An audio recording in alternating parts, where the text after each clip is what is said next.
बिस्मिल्लाहिर्रहमानिर्रहीम। अस्सलाम वालेकुम। एक नई सुबह, नया दिन, बहुत सारी ख्वाहिशों, उम्मीदों, ढेर सारी दुआओं के साथ आज का व्लॉग स्टार्ट करते हैं। और मैं गई थी सब्ज़ी लेने के लिए, निकलना पड़ा क्योंकि सब्ज़ी जो है वो हम औरतों की आदत होती है ना थोड़ी सी चिक चिक करने की कि आप कैसे लाएं। तो फिर हस्बैंड जो हैं वो कहते हैं कि सब्ज़ी लेने के लिए आप ख़ुद चलो। तो मैं वैसे भी मुझे शौक़ है, मैं ख़ुद ही जाती हूँ। तो जाना था क्योंकि रमज़ान से एक दिन पहले, मेरे ख़्याल में 1 या 2 दिन पहले ही हम लोग गए थे। उसके बाद वो जो मैंने आप लोगों के साथ शेयर किया था, हरी मिर्चें, धनिया और पुदीना वगैरह जिस तरीके से मैंने बॉक्सेस में बंद करके उनको स्टोर किया था, वही चल रहा था। और नहीं ली थी हमने सब्ज़ी। तो फिर जाना था तो कुछ सब्ज़ी खाने का दिल भी चाह रहा था, इतने दिनों से नहीं बनी थी।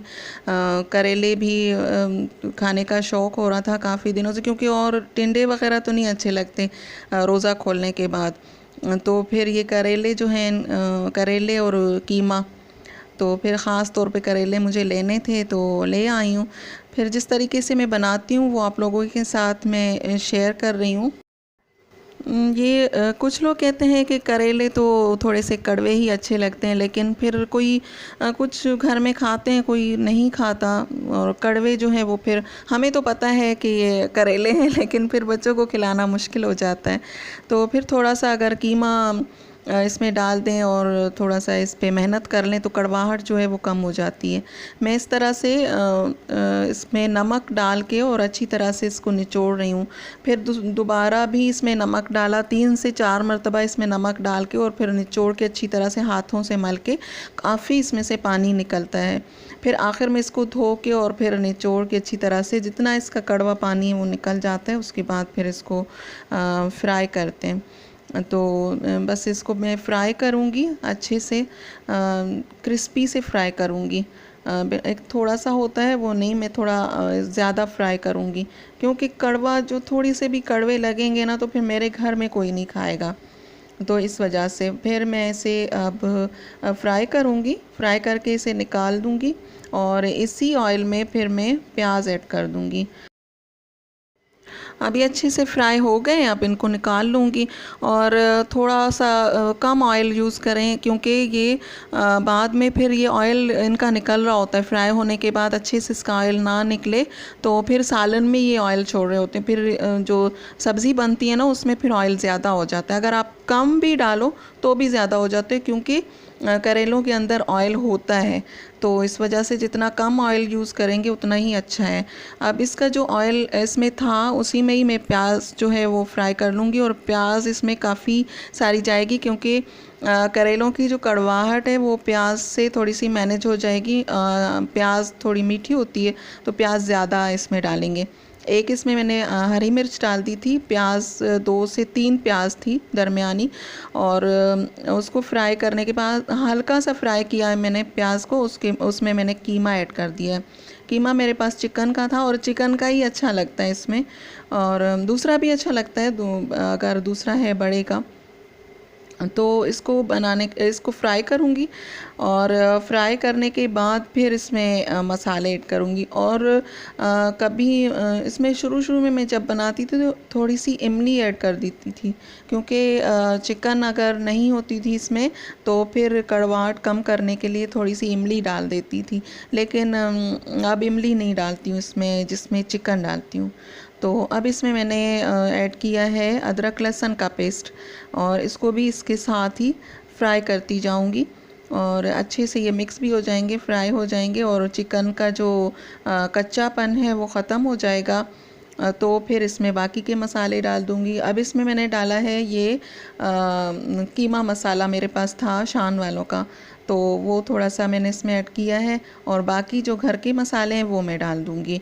और उसमें डालूंगी ये कुटी हुई लाल मिर्च, धनिया पाउडर, हल्दी, और थोड़ा सा गरम मसाला, जो रोज़मर्रा के मसाले होते हैं वो डाल दूंगी इसमें। मसाला ऐड करने के बाद फिर मैंने इसमें करेले डाल दिए हैं, और करेले भी इसके साथ ही फ्राई करूँगी। और ये तकरीबन सब्ज़ी जो है वो फ्राई ही होती है, और कुछ लोग बिल्कुल ड्राई सी बनाते हैं। तो फिर अब मैंने इसमें टमाटर का पेस्ट ऐड कर दिया, काट के भी डाल सकते हैं। मैंने पेस्ट बना लिया था क्योंकि टमाटर थोड़े से फ्रीज़ हो गए थे, तो फिर इस वजह से मैंने पेस्ट इसमें ऐड किया। और फिर अब बस ये बिल्कुल तैयार है। इसके बाद थोड़ी सी भुनाई करेंगे, टमाटर जो है वो अच्छे से इसमें हो जाए। तो फिर इसमें फिर ऊपर से मैंने हरा धनिया, हरी मिर्चें और थोड़ा सा गरम मसाला और डाल दिया था, और बहुत ही अच्छी सब्ज़ी बनी थी। और इतने दिनों से सब्ज़ी खाई नहीं थी, तो इतनी अच्छी लग रही थी, बहुत ही मज़े की लग रही थी। तो फिर बच्चों ने कहा कि सहरी में हमारे लिए ज़रूर रखना। फिर ये है सहरी का टाइम। तो मैं थोड़ा सा ये फ्रिज भी आप लोगों को दिखा रही थी कि दोबारा से मैं जब सब्जियां लेकर आई हूँ, तो फिर मैंने वैसे ही बॉक्सेस में अच्छे तरीके से इसको रख के, और फिर इस तरह से मैंने रखे हैं फ्रिज में। और ये सहरी का टाइम है, चाय बना रही हूँ, और दूध निकाला मैंने फ्रिज में से, फिर चाय रखी, और रोटी इसके साथ। हमने फिर पराठा नहीं खाया था क्योंकि इसमें ऑयली सी सब्ज़ी बनी थी, तो फिर इस वजह से पराठे के साथ नहीं अच्छी लग रही थी। तो फिर सादा रोटी बनाई थी, सब ने सादा रोटी ही खाई। तो फिर ये रोटी बनाऊंगी, और बहुत मज़े की लगी थी वाकई, बहुत ज़्यादा। और सहरी में, इफ्तारी में तो मैंने वैसे ही बना ली थी सब्ज़ी, क्योंकि मुझे सहरी में हम लोगों ने खानी थी, लेकिन इफ्तारी में थोड़ी बहुत खाई थी, लेकिन सहरी में बहुत खा के इतना अच्छा लग रहा था इतने दिनों के बाद, क्योंकि शामी कबाब खा खा के और अंडे तो बोर हो गए थे। तो फिर ये सब्ज़ी अच्छी लग रही थी, और कीमे के साथ। कीमा तो वैसे भी सहरी में अच्छा लगता है, कीमा भी बनाते हैं, अच्छा लगता है ये। फिर मैंने रात वाली ये गरम कर ली थी, तो फिर रोटी के साथ बहुत अच्छा लग रहा था खा के। रमज़ान का महीना हम लोगों से बहुत जल्दी जल्दी से जा रहा है, ये मेहमान, और ऐसा लग रहा है बहुत जल्दी जा रहा है। ऐसा पहले ऐसा लगता था रमज़ान काफ़ी, मतलब 30 पूरा लगता था, पूरा महीना है हमारे पास। लेकिन आजकल शायद आप लोगों को भी इस तरह से महसूस होता होगा कि रमज़ान का महीना बहुत जल्दी जल्दी जा रहा है। और कितने रोज़े हो गए, अभी तो पहला रोज़ा शुरू हुआ था, और अभी देखिए कितने रोज़े हो गए, तो कितने रोज़े गुज़र गए।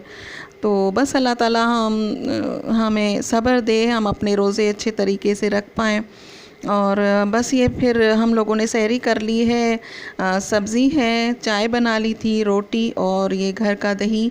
और ये टाइम भी हम लोग बहुत याद करेंगे रमज़ान के बाद, जो सहरी में उठते हैं और खाते पीते हैं, फिर थोड़ी देर के लिए बैठकर बातें करते हैं। तो बस इसके साथ ही फिर यहीं पर मैं इस व्लॉग को एंड करूँगी, और आप लोगों से इजाज़त चाहूँगी। दुआओं में याद रखिएगा अपना और अपनों का बहुत सारा ख्याल रखिएगा। अल्लाह हाफ़िज़।